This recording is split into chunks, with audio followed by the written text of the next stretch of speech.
Meus queridos, recebam todos a paz do Senhor. Paz do Senhor, irmãos. Tem alguém feliz com Jesus aí? Deus é bom em todo tempo. Sua misericórdia dura para todo sempre. Que alegria poder retornar a este santuário, a esta casa, para juntos, uma vez mais, adorarmos aquele que é digno, o único digno de toda honra, toda glória, todo o louvor e toda adoração.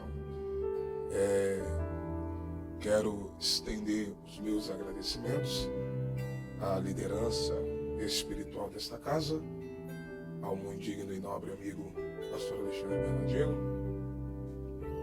adjunto de sua muito digna esposa, pastora Késia. Que Deus possa abençoar a sua vida.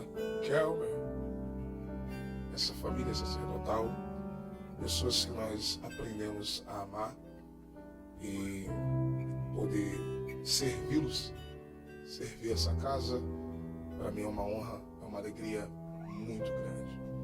Essa palavra de gratidão se estende a todo o corpo de obreiros, todos os ministros de Deus, toda a amada igreja, você que saiu de sua casa e veio adorar Jesus. Deus tem uma bênção para a sua vida nessa noite. Glória seja dada ao nome do Senhor. Queridos, é um prazer poder estar aqui e rever um amigo querido, que é o pastor William Rodrigues, que nos conhecemos lá em Belo Horizonte, né? É um pregador do Evangelho. Fiquei sabendo, tive essa boa notícia que agora você está morando por aqui, né? É isso? Ela tá uma passagem, né? Sei a sua muito digna. Que Deus te abençoe, tá? Um prazer rever. É uma honra poder estar junto de um príncipe de Deus. Também o servo de Deus estava conosco lá na sexta-feira. Também é um prazer ver. Que Deus possa abençoar de uma forma muito poderosa e muito especial. Queridos, quantos querem continuar ouvindo Deus falar, digam amém. Os que trouxeram a Bíblia, abram-na, por favor. Salmos de número 91. Encontre o texto sagrado, Salmo de número 91, por favor. Salmo de número 91. Eu gostaria de compartilhar alguns versículos com os irmãos. Glória a Jesus. Não sei se os irmãos perceberam, mas eu e o Calma estamos combinando, né? Nós viemos de verde. Você sabe que eu vim de verde em sua homenagem, né? Quase uma dupla sertaneja, né? Que Deus te abençoe, tá bom? É um príncipe de Deus. Salmo de número 91, quem achou o texto sagrado, diga amém. Versículo 1, verso 1, está escrito assim: aquele que habita no esconderijo do Altíssimo, a sombra do Onipotente descansará. Direi do Senhor, Ele é o meu Deus, o meu refúgio, a minha fortaleza, e nele confiarei. E você diz amém. Antes de se assentar, eu queria que você interagisse com um crente mais pentecostal que estiver perto de você. Você vai dar um sorriso para esse crente aí. Aquele sorriso bem expressivo, né? Lá no Rio de Janeiro é o famoso sorriso Colgate. Dá um sorriso para esse crente aí. O proverbista diz que o coração alegre aformoseia o rosto. Dá um sorriso para esse crente, diga para ele ou ela, diga que bom que você veio, diga para ele, diga para ela. Isso, interaja com ele aí. Diga que bom que você veio. Agora seja a boca de Deus para essa pessoa, diga para alguém, diga aquilo que o olho não viu, o teu ouvido não ouviu, não subiu ao coração do homem. São as coisas que Deus preparou para aqueles que o amam. Se tem alguém que acredita que vem coisa boa por aí, enche essa casa de glória a Deus. Aleluia. Se assente, por gentileza. Se assente adorando. Glória a Jesus. Redobre a sua atenção. Eu serei breve, mas serei fiel. Queridos de Deus, estamos diante de um dos textos, aliás, de um dos salmos mais conhecidos da Bíblia no mundo inteiro. O Salmo de número 91, que por muitos, conhecido até de cor e salteado, é aquilo que poderíamos chamar de um clássico da Bíblia. O Salmo de número 91 fala sobre a proteção plena daqueles que confiam em Deus. Este mesmo salmo que para alguns parece ter um poder místico, né? Por exemplo, se você entrar em alguns ambientes, é comum você ver o Salmo 91 aberto em cima de uma estante ou em um quadro, em uma parede. Eu já vi até atrás da porta. E quando eu pensei que já tinha visto de tudo, esses dias eu estou entrando no elevador e eu encontro na parede do elevador o Salmo de número 91. Porque algumas pessoas consideram o Salmo 91 como uma espécie de amuleto espiritual. Porém, eu preciso dizer para alguém que o Salmo 91 não é e não deve ser usado como um amuleto espiritual. Mas também preciso dizer que se você cumprir o princípio que está estabelecido neste salmo, sem dúvidas, você terá uma vida vitoriosa na presença de Deus. Quem escreve o Salmo 91, o autor do Salmo 91, há quem diga que é o grande líder, o grande libertador, o grande legislador, o grande profeta, a saber, Moisés. E este mesmo salmo é registrado no livro dos Salmos pelo maior salmista de toda a história, a saber, o rei Davi. Quando você canta o Salmo 91, quando você ora o Salmo 91, quando você lê o Salmo 91, quando você ouve o Salmo 91, logo você percebe que o que está descrito a nós é um cenário de batalha espiritual. E batalha espiritual é coisa séria. O mundo espiritual, apesar de para muitos invisível, mas ele é real. Assim como eu creio em Deus, e eu sei que a sua mão poderosa está sobre esta casa, assim como eu sei que o Espírito Santo se move no nosso meio, pois já sentimos a presença dele aqui. Assim como eu sei que o sangue de Jesus nos cobre e nos purifica de todo o pecado, eu também entendo que demônios existem e eles trabalham dioturnamente para tentar matar você, para tentar destruir você, para tentar neutralizar o propósito de Deus na sua vida. Se você pegar a Bíblia Sagrada, tanto no Antigo Testamento quanto no Novo Testamento, você vai encontrar inúmeras evidências desta batalha espiritual. Por exemplo, o nosso Senhor Jesus, em João 10:10, ele faz uma declaração que traz a evidência desta batalha invisível, mas real. Jesus disse em João 10:10 que o ladrão veio senão para matar, roubar e destruir. O ladrão aqui também é uma representação do diabo, porque todo lugar que o diabo acessa, ou ele mata, ou ele rouba, ou ele destrói.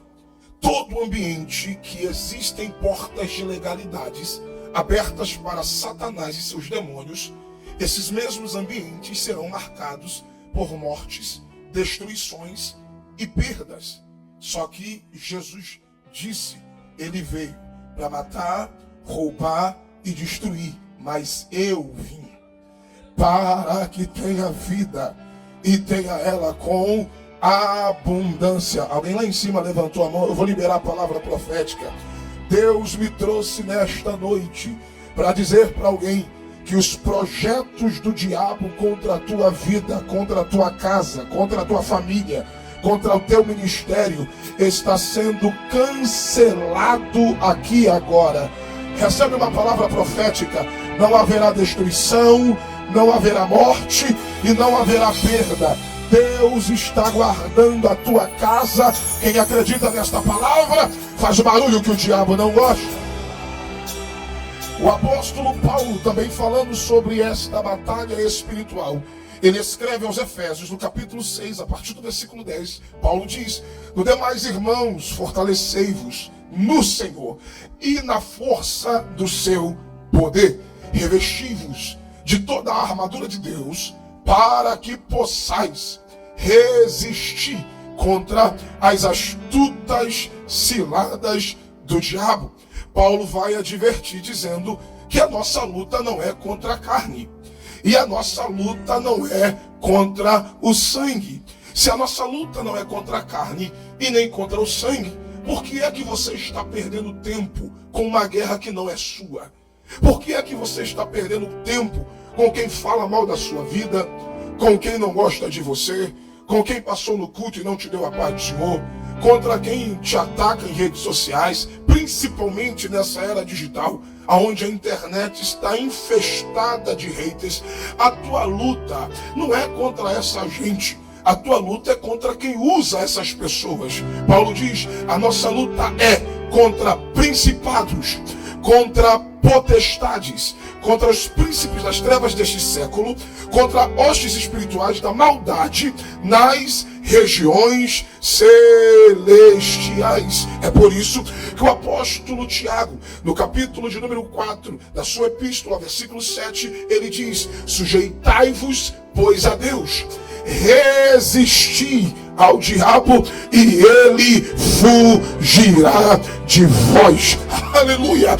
O apóstolo Pedro, também falando sobre esta batalha espiritual, ele escreve na sua primeira epístola, no capítulo 5, versículo 8, dizendo: estajais sóbrio, vigiai, porque o diabo, vosso adversário, ele anda ao vosso derredor, bramando como leão, procurando a quem possa tragar. Vamos entender o que é que Pedro está dizendo nestas palavras, quando ele disse: o diabo, vosso adversário. Me ajude a pregar. Interage com alguém perto de você e diga: ele é nosso adversário. Diga para alguém, diga: ele é nosso adversário.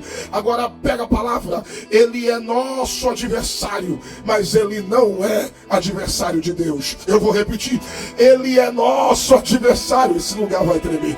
Ele é nosso adversário, mas ele não é adversário de Deus. Pastor, que loucura é essa? Se o diabo é nosso adversário, como é que ele não é adversário de Deus? Primeiro que com Deus ninguém compete. Eu vou repetir: com Deus ninguém compete. Deus não tem inimigos à sua altura. Deus não tem. Segundo, o diabo, para alguns, é uma divindade, mas eu preciso dizer que o diabo não é uma divindade. Biblicamente falando, quem é o diabo? Ele é anjo caído. Caído, mas é anjo. Se ele é anjo de Deus, ele não é adversário. Se ele é anjo de Deus, ele é servo. Deus diz: vem, e o diabo tem que vir.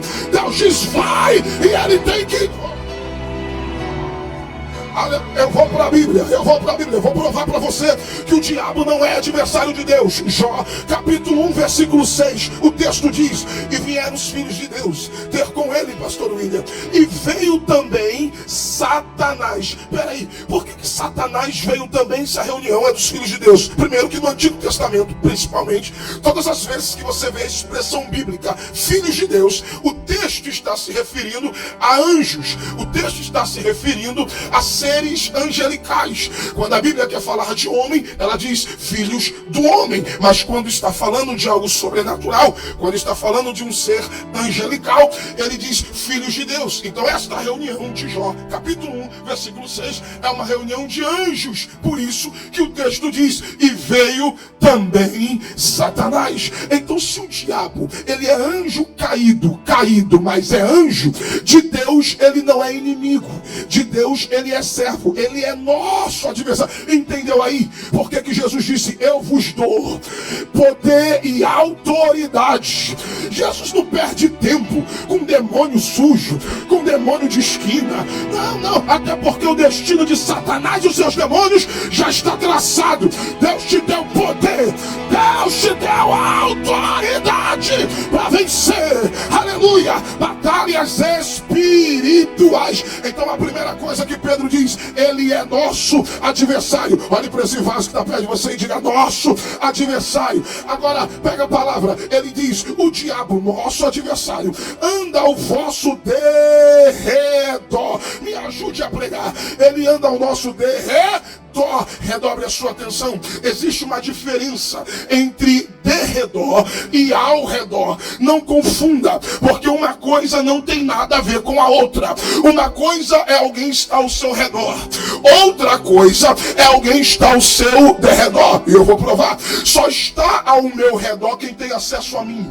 Só está ao meu redor quem eu dou acesso, quem eu dou liberdade, quem comunga de comunhão comigo, intimidade. Aleluia. E quem não tem acesso a mim tem que se contentar com derredor. E é para alguém que trouxe glória. O derredor é o limite que Deus estabeleceu para o teu adversário. Eu vou repetir para alguém que tem glória para dar. O derredor é o limite que Deus estabeleceu para o teu adversário. Ei, pega a palavra e eu vou liberar isso aqui para quem tem glória. Por que, pregador? Porque assim como a praia estabelece o limite, e tem gente aqui que eu sei que gosta, aleluia, assim como a praia estabelece o limite do mar com a terra, o derredor é o limite que Deus estabeleceu para o teu adversário. Pregador, por que o limite? Ainda em Jó, no versículo de número 10, Jó questionou a Deus dizendo: o Senhor fizestes uma cerca sobre ele, sobre a casa dele e sobre tudo que ele tem. Quando Deus disse de Jó para Satanás, Satanás questionou a Deus dizendo: ele está cercado, Jó, a casa dele está cercada e tudo que ele tem está cercado. E é para quem gosta de Bíblia, há uma cerca de Deus, há uma cerca viva ao redor de quem teme ao Senhor. Eu não sei quem vai pegar. O diabo olhou para Deus e disse: eu já tentei tocar em Jó, mas não dá, tem uma cerca. Eu já tentei tocar na casa de Jó, mas também não dá, tem uma cerca. Eu tentei tocar no que ele tem, mas também não dá, tem uma cerca. Se tem alguém para crer, pega a palavra. Tua casa está cercada, tua família está cercada, teus bens estão cercados. O diabo só toca se Deus abrir a cerca. Me ajude a pregar. A cotovela, alguém diga: está cercado. Diga para ele: está cercado, está cercado. E só para tudo dizer que a coisa na cabeça do pregador, eu vou provar na Bíblia. No Salmo capítulo 34, versículo 7. É para alguém que vai dar glória essa noite. O anjo do Senhor acampa ao redor. Olha a diferença. Ao redor de quem o teme, e ele os livra. Está preparado aí? Enquanto o diabo ruge ao derredor, ao teu lado tem uma escolta de anjo para te guardar, para te proteger, para te livrar. Aleluia, aleluia. Meu Deus, a cotovela, alguém direto, tu não está sozinho. Fala para ele, fala para ela: você não está sozinho. Aleluia, aleluia, aleluia.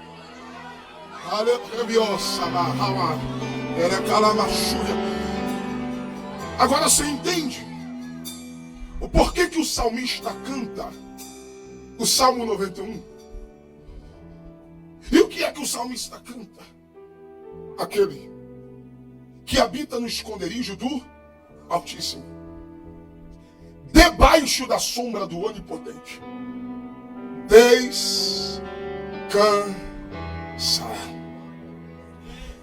O que o salmista está dizendo é que todo aquele, diga para alguém perto de você, diga: todo aquele que habita no esconderijo do Altíssimo achará descanso, ou descansará debaixo da sombra do Onipotente. Aqui vai a primeira palavra de Deus para a tua vida essa noite. Deus me trouxe nesse domingo do dia 15 de dezembro para dizer para alguém: haverá descanso no meio dessa guerra. Alguém lá atrás levantou a mão. Eu vim como boca. Eu estou pregando, pastor Alexandre, eu estou pregando para alguém que está enfrentando um ano inteiro de batalhas. Eu estou pregando para alguém que está desde janeiro até aqui. Entra a guerra, vem afronta, sai afronta, vem levante, sai levante. E só você sabe a guerra. Para você estar aqui até agora. Para você estar de pé. Para você estar crente. Para você estar no altar. Só que Deus me trouxe para dizer para alguém: antes que esse ano termine, Deus te fará descansar. Alguém levantou a mão, eu vou repetir essa palavra profética. Haverá descanso no meio desta guerra. Aleluia. E alguém diz: pastor, como é isso? Que loucura é essa? Como é que alguém consegue descansar no meio de uma guerra? Eu estou falando de batalha espiritual. E eu preciso dizer para alguém que o nosso adversário, ele não dá trégua. É aqui que o caldo engrossa. Pastor, como é que eu vou descansar no meio de uma guerra? Se o nosso adversário, ele não dá trégua. Eu vou para a Bíblia. Lucas capítulo 4, versículo 13. Está escrito assim: e tendo o diabo acabado toda a tentação, se ausentou dele por um tempo. Para que você entenda o contexto, Jesus acabou de vencer a tentação no deserto. Jesus põe o diabo para correr. Aí entra o texto que nós lemos. E tendo o diabo acabado toda a tentação, o diabo acabou de tentar quem, irmão?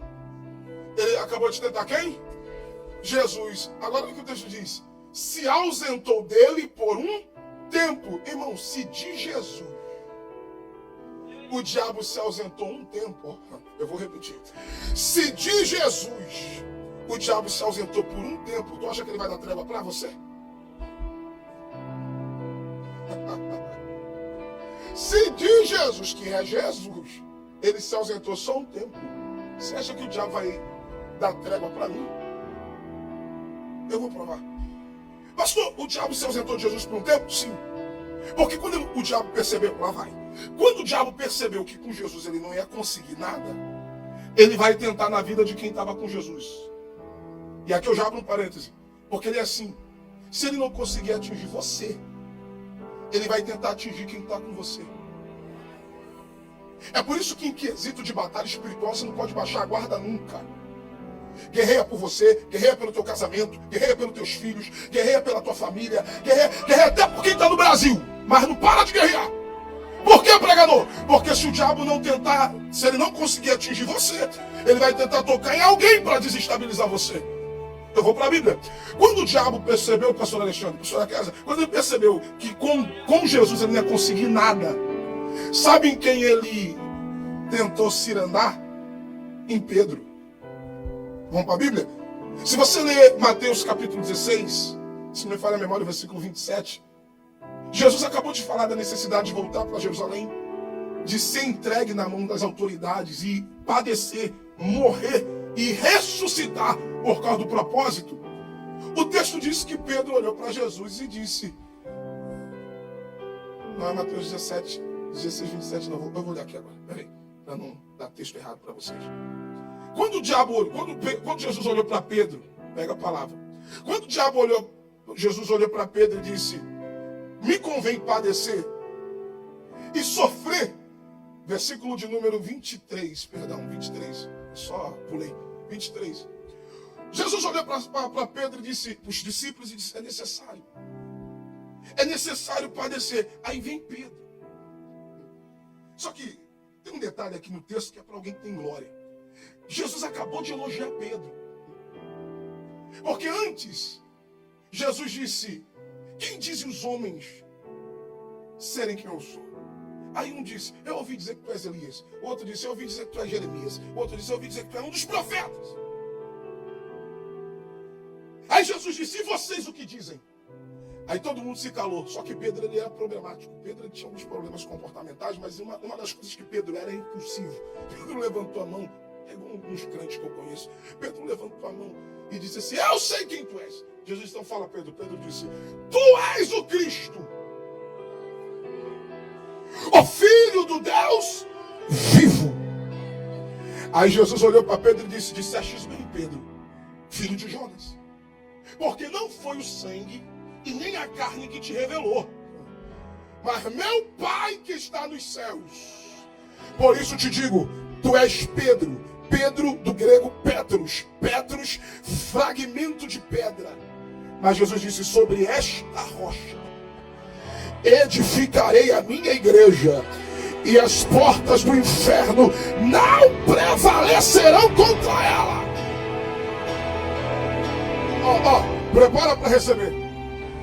No meu carioquês, tá? Isso aqui é na minha linguagem. No meu carioquês, Jesus está dizendo para Pedro o seguinte: ei, Pedro, quem te usou foi Deus. Hein? Foi Deus? Foi Deus que te usou. No mesmo, pega a palavra, no mesmo contexto em que Pedro acaba de ser usado por Deus. Pastor William, não sei quem vai pegar. No mesmo contexto que Pedro acabou de ser usado por Deus, Jesus fala da necessidade de padecer. Aí Pedro vem igual algumas pessoas quando chega perto de você. Pedro coloca a mão no ombro de Jesus e diz: tenha dó de ti mesmo. Não faça isso contigo. É igual alguns crentes, algumas pessoas que estão vendo você passar pelo processo de Deus na sua vida, e a pessoa está dizendo assim: você não precisa disso. Se sacrificar para quê? Obedecer para quê? Orar para quê? Buscar para quê? Se submeter para quê? Aí Pedro disse para Jesus: não, tenha dó de ti. Não, de maneira nenhuma, o Senhor vai passar por isso. Aí entra o texto que eu li, o que eu citei agora, o versículo 23. Jesus olhou para Pedro e disse: para trás de mim, Satanás. E ele disse mais: porque tu não me servirás como pedra de tropeço. Gente, pega a palavra. Pedro acabou de ser usado por Deus. E não demorou muito tempo. Jesus teve que repreender o diabo falando na boca dele. Não se assuste com o que eu vou dizer, não, mas tem crente que é assim. Tem hora que é Deus que usa.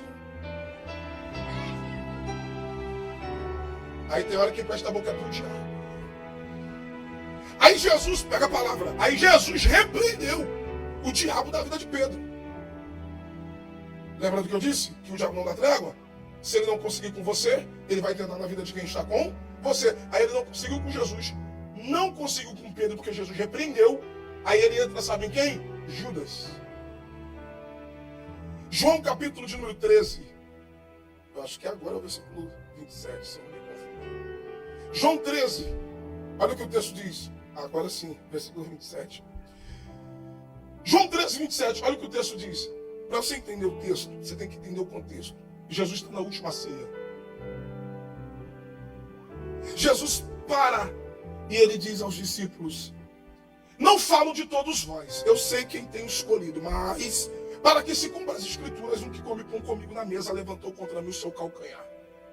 Observe que Jesus está revelando a traição, mas Jesus não revelou o traidor.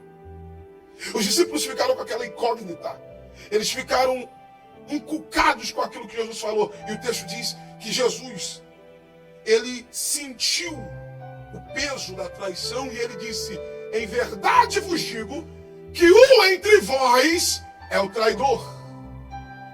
Observe que Jesus está revelando a traição, mas em momento nenhum Jesus revela o traidor. Pregador, por quê? Porque traidor você não precisa expor. Traidor o tempo vai revelar. Você não precisa ficar perdendo tempo com traidor. Pregador, por quê? Porque traidor se revela sozinho. Jesus não revela o traidor, mas Jesus revela a traição. Agora pega a palavra. Está um olhando para a cara do outro, e Pedro, que era o mais problemático, porque Pedro era assim: ora Deus usa, ora é o diabo. Aí Pedro olhou para João, que é o íntimo, e disse: pergunta para ele quem é o traidor. Aí João reclina a cabeça no peito de Jesus e diz: mestre, qual de nós é o traidor? Jesus, de forma discreta, Jesus diz: aquele que eu der um bocado molhado. Mas Jesus disse para Pedro, para João. Jesus não disse para eles, Jesus disse para João. Aí Jesus fez isso aqui, discretamente, molha o bocado e entrega na mão de Judas. Por que discretamente? Porque se Jesus expusesse o traidor, dá para imaginar a confusão daquela mesa? Começando por Pedro. Se Pedro, por menos rancor, era de Malco, imagine o que ele faria com Judas. Aí quando está no texto, versículo 27, quando Jesus entrega o bocado molhado na mão de Judas, o texto diz assim, e entrou nele Satanás. Quem foi que entrou? Eu estou falando de batalha espiritual. Quando Satanás entrou em Judas, e eu não sei quem vai pegar, por que o diabo entrou em Pedro? Por que o diabo entrou em Judas, mas não entrou em nenhum outro? Poderia ter entrado em Tomé, era incrédulo. Poderia ter entrado em Tomé, em André. Poderia ter entrado em João. Poderia ter entrado em Natanael, que não acreditou que Jesus era o Cristo. Poderia ter entrado em qualquer outro discípulo. Mas por que o diabo só usou a boca de Pedro e entrou na vida de Judas? Porque todo traidor tem portas de legalidades abertas a demônios. Aí quando está no texto, quando o diabo entra em Judas, Jesus não deixou para depois. Jesus olhou para Judas ou para Satanás e disse, o que tu tem que fazer, faça agora. Aí o texto diz assim, ó, pega a palavra. O texto diz assim, e Judas se retirou da mesa. Quando Judas se retira da mesa, nenhum dos discípulos havia percebido. Está no texto. Depois tu lê João 13 em casa. Uns pensaram que ele estava indo comprar alguma coisa, porque era Páscoa. Outros estavam pensando que ele estava indo ofertar aos pobres, porque ele era o tesoureiro. Só que quando Judas sai, ele está saindo por causa de uma ordem de Jesus. Porque quem está ali é o diabo. E quando o diabo entra, Jesus não deixa para depois. Porque enquanto os discípulos estão comendo na mesa sem perceber que o diabo já estava em Judas. Que tem gente... eu vou falar. Porque tem gente que se assenta com o diabo, come com o diabo, se relaciona com gente que tem aliança com o diabo. Só que Jesus não. Quando Jesus viu que era o diabo, ele não deixou para depois. Quando o diabo entrou, Jesus disse, o que tu tem que fazer, faça agora. E por que Judas se retira? Porque mesa em que Jesus está, diabo não fica. Alguém ali levantou a mão. Eu vou liberar essa palavra para alguém. Antes de chamar qualquer um para se assentar na tua mesa, chama Jesus. Eu vou aproveitar. Já estamos em reta final de ano, tá vindo festa por aí. Antes de você convidar qualquer um para se assentar na tua mesa, chama Jesus. Antes de chamar amigo, antes de chamar parente, antes de chamar sócio, antes de sentar para fechar negócio, antes de chamar alguém para escritório, antes de se assentar com qualquer um, chama Jesus para a mesa, porque mesa que Jesus está, diabo não pode ficar. Diabo, alguém levantou a mão, então receba. Não se assuste quando algumas pessoas começarem a sair da tua mesa. Eu estou sentindo graça para pregar. Não se assuste quando algumas pessoas começarem a sair da tua mesa. Que é isso, pregador? É Deus dizendo, aliança de demônio não fica na tua mesa. Pastor, mas eu gostava dela, mas Deus está tirando da mesa. Pastor, mas era meu amigo, Deus está tirando da mesa. Pastor, mas era gente boa, mas se tem aliança com o demônio, Deus vai tirar da mesa. Oh, aleluia. Oh, aleluia. Eu estou sentindo graça para pregar. Deus não te deu. O céu acabou de o Espírito Santo acabou de falar comigo. Eu estou dando discernimento espiritual para crentes que entraram aqui esta noite. O diabo não engana a tua casa. O diabo não vai te enganar. Deus não vai te deixar enganado. Se tem aliança com o demônio, vai ter que sair de lá.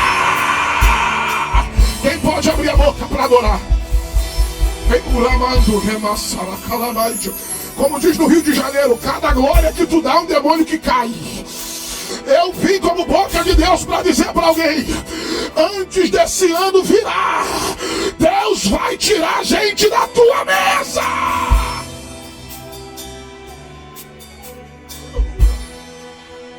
Então pega a palavra. O nosso adversário, o nosso inimigo, ele não dá trégua. E a pergunta que não quer calar: como é que descansa no meio de uma guerra? Aleluia. Eu vou provar que tem como sim você descansar no meio de uma guerra. Jesus, Lucas capítulo 8, versículo 22, o texto diz: e num daqueles dias, entrou Jesus com seus discípulos no barco. Estou falando de batalha espiritual. E a ordem de Jesus é: passemos para o outro lado. Só que tem um detalhe no texto que diz assim: e Jesus dormiu.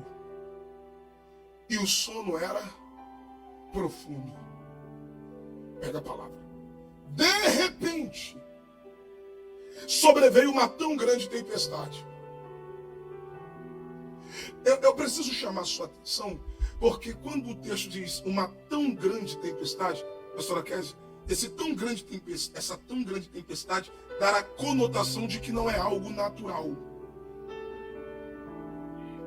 É algo sobrenatural. Eu vou repetir. Não é, pastor Alexandre, uma tempestade comum.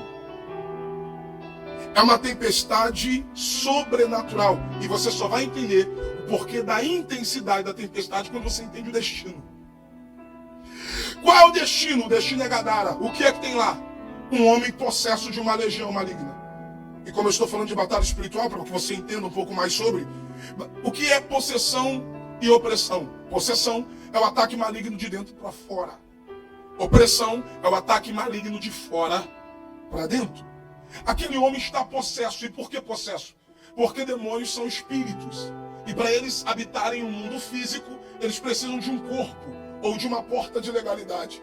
E por que é uma legião? Por que são muitos demônios? Porque aquele homem é a porta de legalidade para que aqueles milhares de demônios atuassem em um conjunto de cidades denominado pela Bíblia de Decápolis. Então não é só sobre Gadara.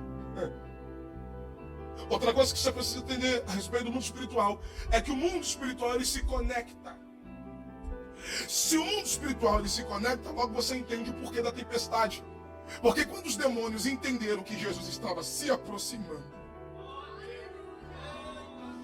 eles disseram, pastor Alexandre, a gente tem que parar essa embarcação. Nós precisamos afundar esse barco. Porque tudo que o teu adversário quer é afundar o barco da tua história. Tudo que o teu adversário quer é naufragar o barco do teu ministério. Tudo que o diabo quer é que você não chegue no destino que Deus tem para você.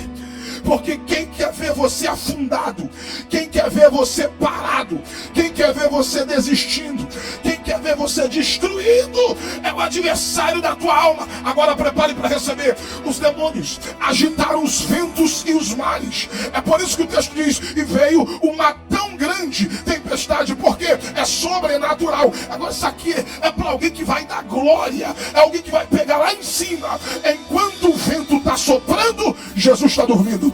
Enquanto o mar está revolto, Jesus está dormindo. As ondas encobriam o barco e Jesus está dormindo. A tempestade se intensificando e Jesus está dormindo. E quem acordou Jesus não foi a tempestade. E eu vou dizer por que não foi. Porque quem disse passemos para o outro lado foi Jesus. E se Jesus já deu a palavra de ordem, não tem capeta, não tem demônio, não tem diabo, não tem tempestade. Pode soprar o vento, pode agitar o mar, pode vir uma legião, vai cair 1000 de um lado, 10.000 do outro. Mas se Jesus falou que a tua casa chega, se Jesus falou que o teu ministério chega, se Jesus falou que você vai chegar do outro lado. Pastor, tem como descansar no meio da batalha? Tem. Jesus está descansando. Jesus está dormindo no meio da guerra. Os discípulos jogando água para fora do barco. Os discípulos gritando desesperados. Aí você vai entender quando é que Jesus acorda. Ou seja, assim, e os discípulos clamaram ao mestre dizendo: mestre, acorda. Então, vem para a Bíblia. Quem acordou Jesus não foi a tempestade. Quem acordou Jesus foram as vozes de desespero dos discípulos.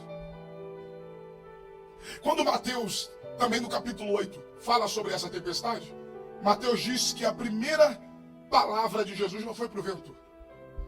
E por que a primeira palavra de Jesus não foi para a tempestade? Porque não foi a tempestade que o acordou. A primeira palavra de Jesus foi para quem tirou ele do sono. Jesus olha para os discípulos e diz: homens de pequena fé. Por que Jesus revela o grau? Por que Jesus revela o nível de fé dos discípulos? Porque Paulo fala sobre as armaduras espirituais. E nas armaduras espirituais tem uma delas que é essencial. E para quem entra na batalha não pode entrar sem ela. Paulo diz: tomai o escudo da fé. Quem entra em batalha espiritual sem fé entra vulnerável, entra exposto. É por isso que tem gente que o diabo dá seta, atinge, ataca. Por quê? Porque não tem como entrar na batalha sem fé. É por isso que Jesus revela para eles o grau de fé. Aí Jesus revela o grau e depois ele vai injetar fé em quem não tem. E quando é que Jesus injeta fé em quem não tem? Quando Jesus olha para o vento e o mar, e diz: e repreendeu o vento. Opa!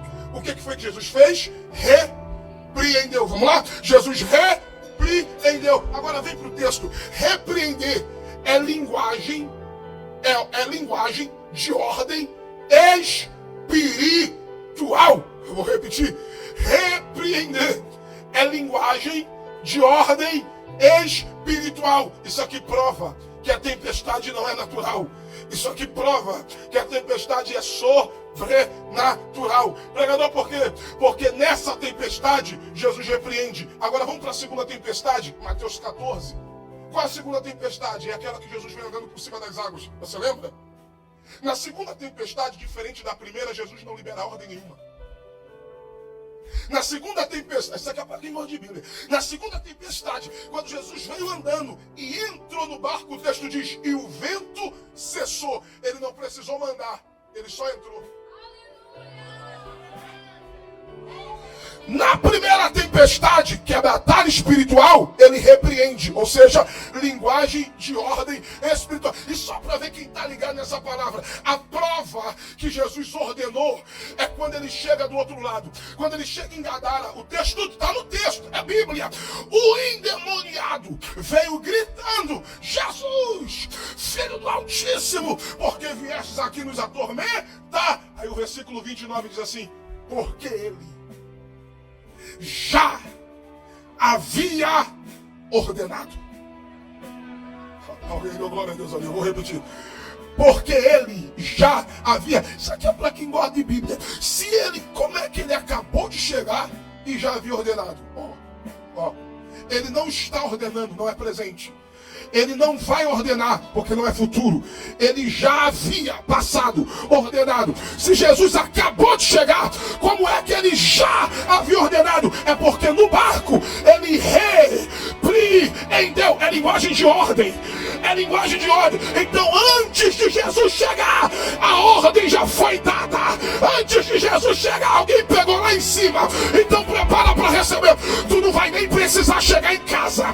Daqui do culto, tu vai ordenar. Alguém já pegou ali? Daqui do culto, você vai ordenar. Vai ter que sair da tua empresa, vai ter que sair dos teus negócios, vai ter que sair do meio da tua família, vai sair daquele quarto, vai sair daquele lugar, vai sair de lá. Aproveita que o céu está liberando a autoridade. Levante as duas mãos agora, as duas. Uma mão é pouca, levante as duas. Enquanto você está aqui, Deus está te dando a autoridade espiritual agora. Eu estou sentindo graça para pregar. Tem gente que vai ordenar daqui e vai bater retirada lá no Brasil. Tem gente que vai ordenar aqui. Olha Deus tomando os vasos. Olha Deus tomando os vasos.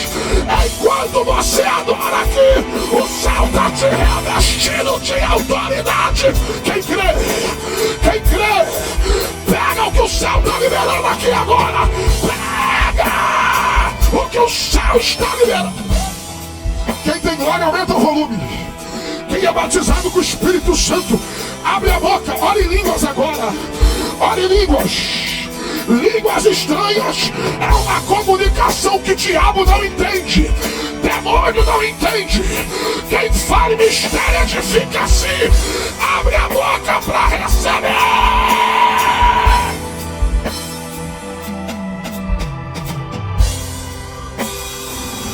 Ai, meu filho, quebre essa baqueta que eu te dou outra. Quem tem glória, abre a boca. Quem tem aleluia, abre a boca. Vai cair principado, vai cair potestade, vai cair o cavalo, vai cair o cavaleiro, vai cair maldição, vai cair feitiço, vai cair olho grande, vai cair inveja.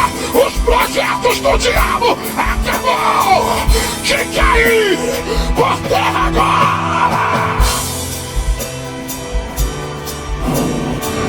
Olha Deus dando autoridade aqui. Olha Deus dando autoridade. Está descendo autoridade aqui no meio dos pastores. Está descendo autoridade aqui no meio da igreja. Ei, mulheres de Deus, recebe essa autoridade. O diabo não vai fazer graça na tua casa. O diabo não vai tocar nos teus filhos. Os demônios não vão brincar com a tua família. Não toca no teu filho. Vai ter que sair de lá.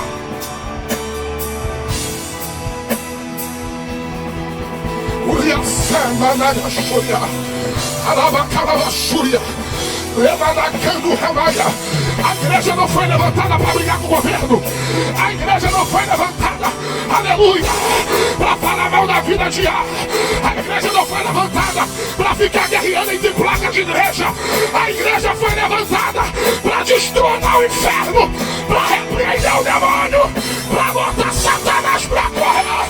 Recebe a autoridade agora.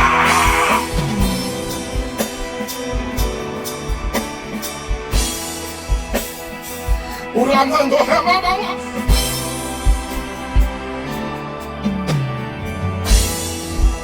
A Barúcia, Joga.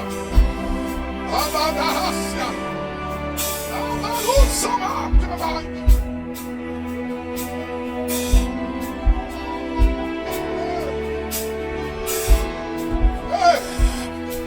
Eu já começo a encerrar, mas nessa comunhão, profetiza para alguém, declare para alguém, diga, pode descansar.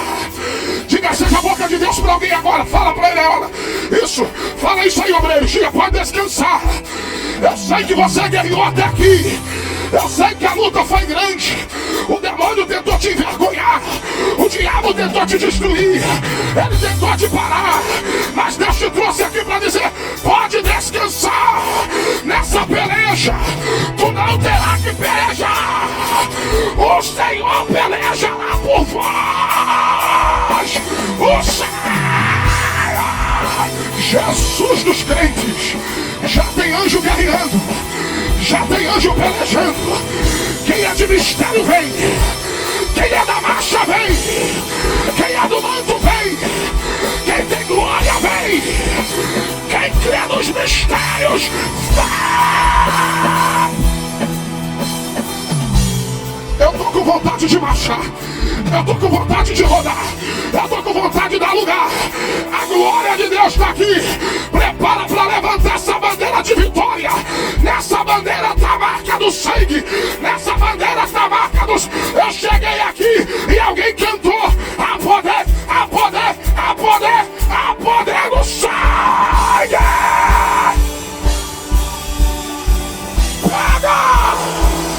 Pega o poder, pega o poder. Tua casa está marcada com sangue. Os umbrais da tua casa estão marcada com sangue. Há sangue no quarto, há sangue na casa, há sangue lá.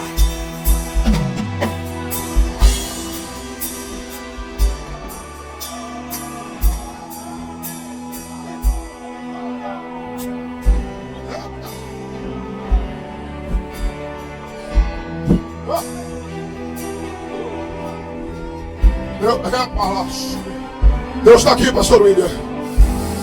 Ai, na sua ideia. Era na gachomanai. Aleluia.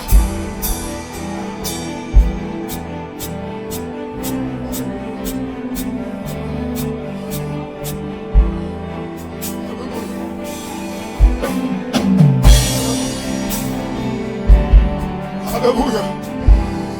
Aleluia. Se assente dando glória a Deus. Aleluia. Aleluia. Se assente dando glória a Deus. Aleluia.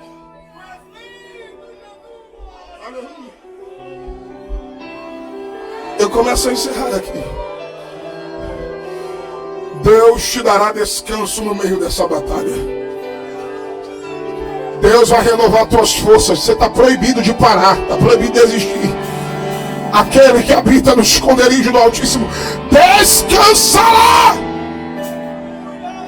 debaixo da sombra do Onipotente. Olhe para mim. Aqui você vai entender o porquê que Deus vai te fazer descansar no meio dessa guerra. E por que, pastor Alexandre? Porque o salmista diz: aquele que habita no esconderijo do Altíssimo descansará debaixo da sombra do Onipotente. Vem para a Bíblia, vem para a Bíblia. O salmista poderia ter dito: aquele que habita no esconderijo do Altíssimo descansará debaixo da sombra do Onisciente. A onisciência é um atributo de Deus. Faz parte do seu caráter. É quem Ele é. Ele conhece tudo e todos. Mas o salmista não diz debaixo da sombra do Onisciente. O salmista poderia ter dito: aquele que habita no esconderijo do Altíssimo debaixo da sombra do Onipresente descansará. A onipresença faz parte, é um atributo de Deus, faz parte do seu caráter. É quem Ele é. Ele está presente em todos os lugares. Mas o salmista não diz debaixo da sombra do onipresente. O salmista poderia ter utilizado qualquer um dos atributos de Deus: justiça, verdade, misericórdia, imutabilidade, eternidade, benignidade, fidelidade. Ele poderia ter usado qualquer um dos atributos de Deus. Mas o salmista diz: aquele, pega a palavra, aquele que habita no esconderijo do Altíssimo debaixo da sombra do Onipotente. A onipotência é um atributo de Deus. Faz parte do seu caráter. É quem Ele é. Deus pode todas as coisas. Aleluia. Você está entendendo por que Deus pode te fazer descansar no meio dessa batalha? Porque você serve a um Deus que pode todas as coisas. Não existe para Deus a palavra impossível. O anjo disse a Sara, quando ela riu, o anjo disse: riu por quê? Porventura haveria alguma coisa impossível ao Senhor? Aí lá em Lucas, o anjo Gabriel disse para Maria: porque para Deus nada é impossível. Então, dá um sorriso para alguém perto de você e diga assim: o teu Deus pode todas as coisas.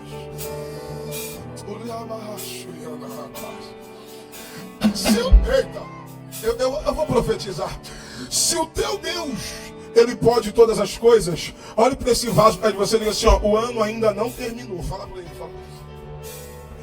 Ei, isso aqui é profético para alguém. Está terminando, mas ainda não acabou. Está preparado aí para receber? Aleluia. Daqui para o final do ano, daqui para 31 de dezembro, Deus pode fazer o que não aconteceu de janeiro para cá. E isso aqui não é chavão de pregador. Eu sirvo a um Deus onipotente. Pastor, e o que te faz acreditar que Deus pode fazer em dias o que não fez em meses? Primeiro, porque Deus é atemporal. Deus não se limita ao tempo. Deus, para Ele, passado, presente e futuro estão nítidos diante dos seus olhos. Segundo, porque o escritor aos Hebreus, no capítulo 11, versículo 1, ele diz: ora, a fé é o firme fundamento, é a certeza, é a convicção que se esperam. Então olhe para esse vaso que está perto de você. Diga para ele, o ano ainda não terminou. Fala para ele. O ano ainda não terminou. Diga, daqui para 31 de dezembro, Deus pode cumprir o que Ele falou que faria nesse tempo. Deus pode fazer aquilo que Ele prometeu que faria nesse tempo. Eu vou profetizar para alguém que tem mão para levantar. Você acabou de entrar em contagem regressiva para o teu milagre. Vem para a Bíblia. Quando eu falo da onipotência de Deus, Ele não é só um Deus que pode todas as coisas. Ele também pode, aliás, tem todo o poder. Olha para o vaso que está perto de você e diga, Ele tem todo o poder. Quando eu falo da onipotência de Deus, a onipotência de Deus é tão abrangente, a onipotência de Deus é tão profunda, a onipotência de Deus é algo tão extraordinário, que Deus, pastor Alexandre, Ele não só pode todas as coisas, Ele não só pode tudo. Deus, Ele tem, Ele contém todo o poder. Eu não sei quem é que vai pegar. Homens na terra recebem poder, mas ninguém tem todo o poder. Até o diabo tem poder, não se engane, ele tem, mas não tem capeta, não tem demônio, não tem anjo, não tem ninguém que tenha todo o poder. O único que eu conheço no céu, na terra e debaixo da terra, que tem todo o poder, é o Deus desta igreja, é o Deus da tua vida, é o Deus da tua existência. Oh, eu estou sentindo graça para pregar. Ei, prepara para essa. Se Ele já pode tudo, se Ele pode todas as coisas, se Ele tem todo o poder, isso já é suficiente para virar o inferno de cabeça para baixo. Então receba a terceira verdade da onipotência de Deus. Primeira verdade, Ele pode todas as coisas. Segunda verdade, Ele tem todo o poder. Terceira verdade, Ele é o próprio poder. Alguém levantou ali para receber? Alguém levantou a mão? Eu vou terminar essa palavra dizendo para alguém, Ele pode, Ele tem e Ele é o próprio poder. Aleluia. Está preparado para descansar no meio dessa guerra?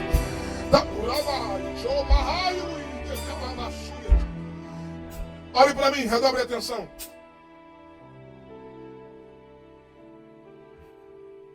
É por isso que o salmista canta, aquele que habita no esconderijo do Altíssimo descansará debaixo da sombra do Onipotente. Agora olhe para mim.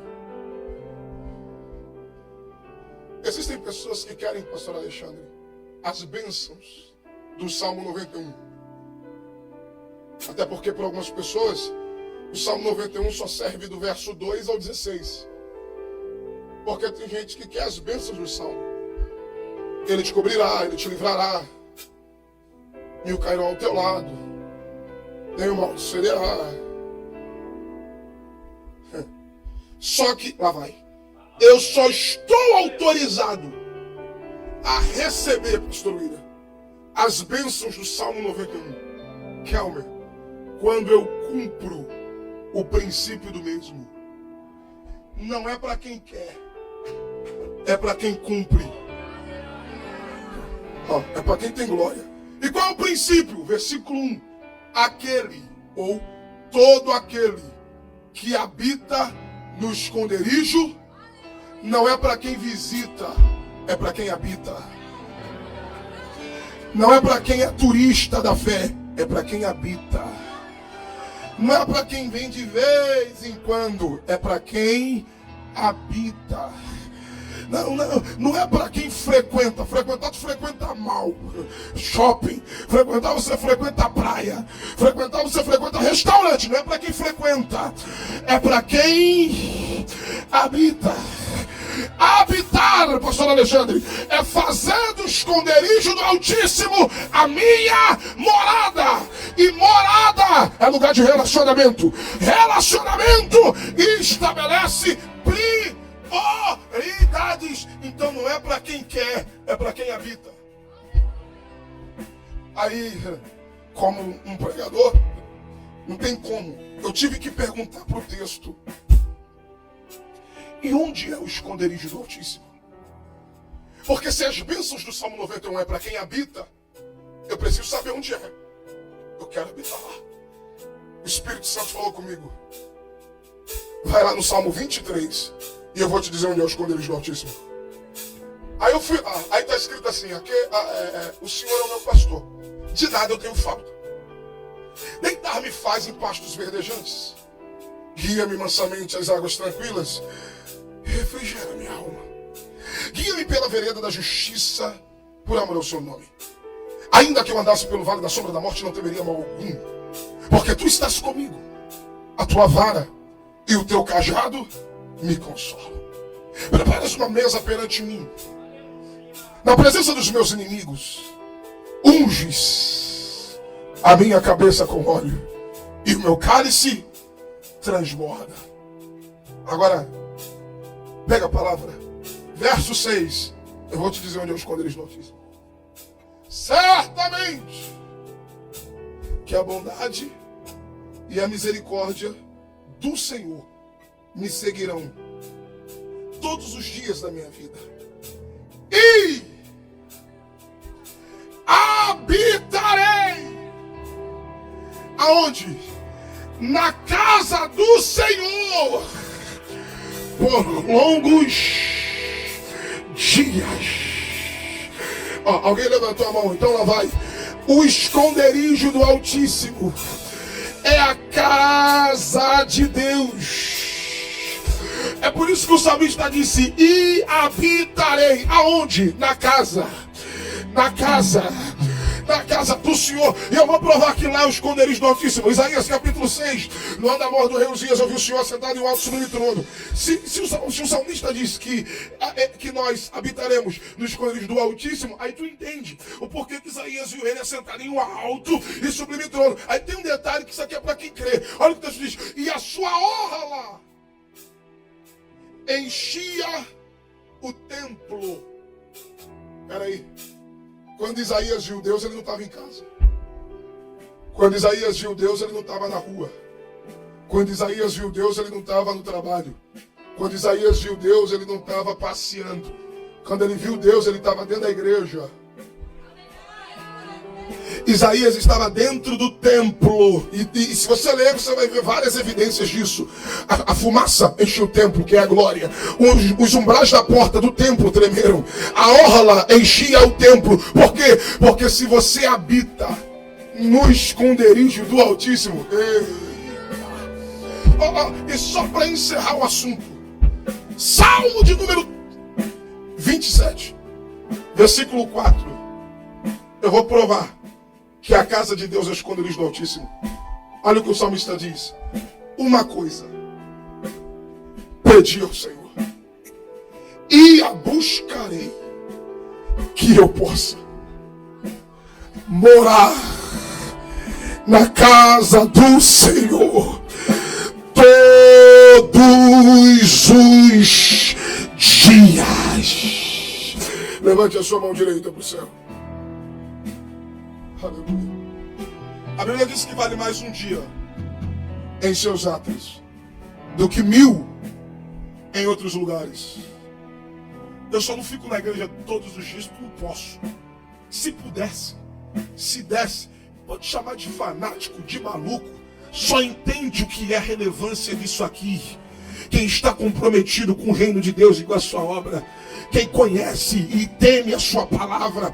Ei, eu queria que você, essa mão que você levantou, eu queria que você emprestasse para o crente mais abençoado que estiver perto de você. Tem comunhão com ele ou ela aí? Pega na mão dele, dá um sorriso para esse crente e diga assim: sorria, você está no esconderijo do Altíssimo. Fale para ele, fale para ela, fala para ele, diga: sorria, você está no esconderijo do Altíssimo. Você, oh, aleluia. Você está entendendo por que o diabo quer te afastar daqui? Está entendendo porque que o diabo não quer que você seja um crente assíduo na igreja? Você está entendendo porque que o diabo quer que você seja crente domingueiro? Você está entendendo porque que o diabo quer que você não se relacione com as coisas de Deus, não se envolva com o reino de Deus? Porque o diabo sabe que você, na mão de Deus, é uma arma poderosa contra o inferno. Se você entender que esse lugar é o esconderijo dele, não vai ficar capeta na tua frente. Levante a mão, porque eu vou liberar a última profecia. Se prepare, porque você vai contar um grande testemunho. Eu vou profetizar sobre essa igreja. Se prepare, porque essa reta final de ano vai ter crente solicitando culto em ação de graça. Se prepara para contar testemunho. Deus, pastor, que negócio é esse de testemunho? Está no texto, versículo 2. Direi do Senhor, olha o testemunho. Direi do Senhor, olha o testemunho. Direi do Senhor, Ele é o meu Deus, o meu refúgio, a minha fortaleza, e nele eu confiarei. Só quem crê nisso, pula desse banco, pula dessa cadeira, fica de pé. Ele te livrará com as suas mãos, e debaixo das suas asas estarás seguro. A sua verdade é escudo e broquel. Não temerás espanto noturno, nem seta que voe de dia, nem peste que ande na escuridão, nem mortandade que assola meio-dia. Igreja de Cristo, 1000 cairão ao teu lado, 10.000 à tua direita, mas tu não serás atingido. Somente com teus olhos olharás e verás a recompensa dos ímpios. Aleluia, porque tu, ó Senhor, és o meu refúgio, o Altíssimo é a tua habitação. Receba a profecia: nenhum mal te sucederá, plaga nenhuma chega lá na tua tenda. Olha o livramento, olha o livramento, olha o livramento, olha o livramento. Recebe graça agora.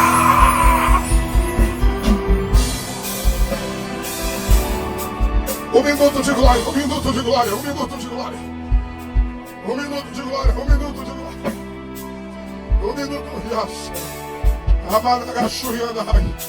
um minuto. Eu vou deixar você adorar por alguns segundos. Isso. Aproveita que tu entrou no esconderijo dele. Chama a atenção do dono da casa. Fala alguma coisa. Aproveita esses últimos minutos que te restam aqui. Fala alguma coisa para ele. Libera alguma coisa para ele. Abre a boca para adorar.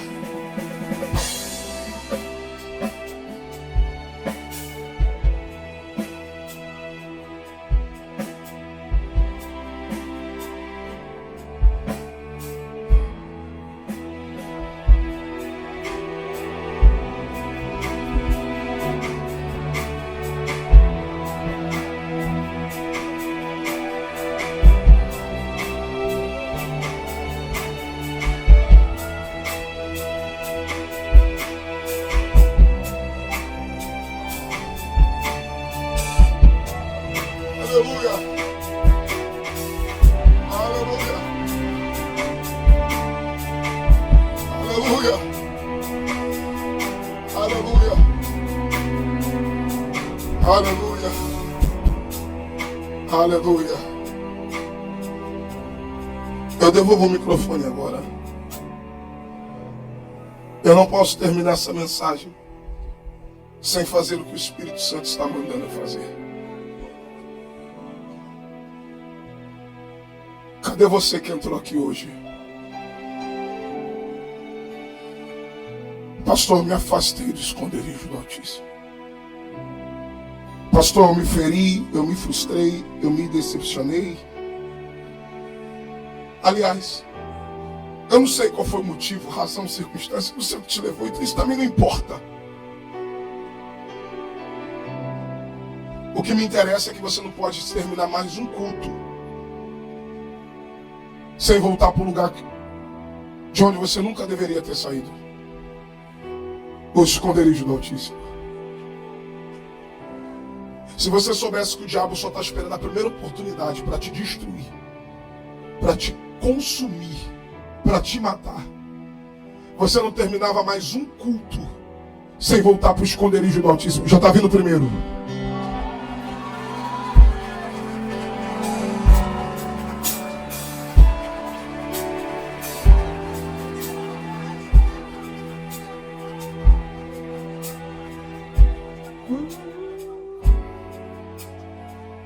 Eu quero a segunda pessoa aqui. Aonde está você que entrou nesse culto hoje? Estava afastado. Cadê você que entrou nesse culto hoje? Pastor, eu me distanciei. Pastor, eu saí da presença de Deus. Pastor, eu nunca fui evangélico.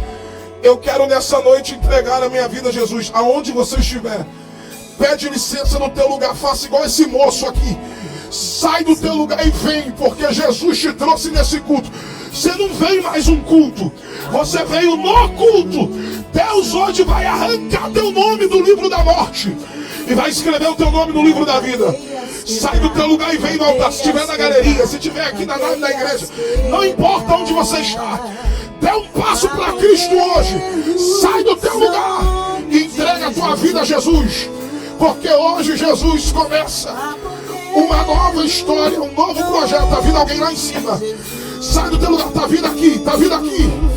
Há poder no nome de Jesus. Oh! Há poder no nome de Jesus. Está chegando a terceira vida. Há poder no nome de Jesus. Vai pra cadeias quebrar, cadeias quebrar, cadeias quebrar. Isso, olha o que Jesus está fazendo aqui. Cadeias quebrar, cadeias quebrar. Ai, há poder no nome de Jesus. Ai. Há poder. Meu Deus do céu, olha isso. Tem mais alguém que precisa sair do teu lugar. Jesus marcou esse culto para te dizer: o teu lugar é no esconderijo do Altíssimo. Não se permita terminar o ano do jeito que começou. Quem te trouxe aqui foi Deus. Sai do teu lugar e vem, porque eu quero orar por você. Cadê a quarta pessoa que precisa entregar sua vida a Jesus? Pastor, é comigo que você está falando. É comigo que Deus está falando. Sai do teu lugar. Eu quero orar por você. Há poder no nome de Jesus. Levante a mão para cadeias quebrar, cadeias quebrar, cadeias quebrar, para cadeias quebrar, cadeias quebrar, cadeias quebrar. Levante a mão e diga: ouço cadeias quebrando. Levante a tua mão e diga: ouço cadeias quebrando. Tá quebrando aqui, ó. Tá quebrando aqui, tá quebrando. Ouço cadeias quebrando. Na tua casa, ouço cadeias quebrando. Segura. Pastor Alexandre, por favor. Eu queria que o senhor orasse. O Senhor como anjo da igreja, o Senhor como voz profética nessa casa. Essas vidas aqui estão se entregando a Jesus hoje. Essas vidas aqui estão voltando para o esconderijo do Altíssimo. E a vida delas nunca mais, a vida deles nunca mais serão as mesmas. Jesus hoje está apagando o nome de vocês do livro da morte e está escrevendo o nome de vocês no livro da vida, de onde nunca mais será arrancado. Eu queria que a igreja estendesse a mão para cá. Eu vou passar para o pastor Alexandre. Ele, como anjo dessa igreja, como voz profética, ele vai orar por essas almas, vai orar por essas vidas. E eu agradeço a minha rica oportunidade, em nome de Jesus. Estende a sua mão para cá, pastor Alexandre. Total, obrigado.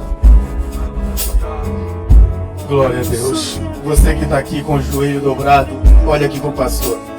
Vocês aqui, olha aqui, continuem assim como estamos, só olha para mim.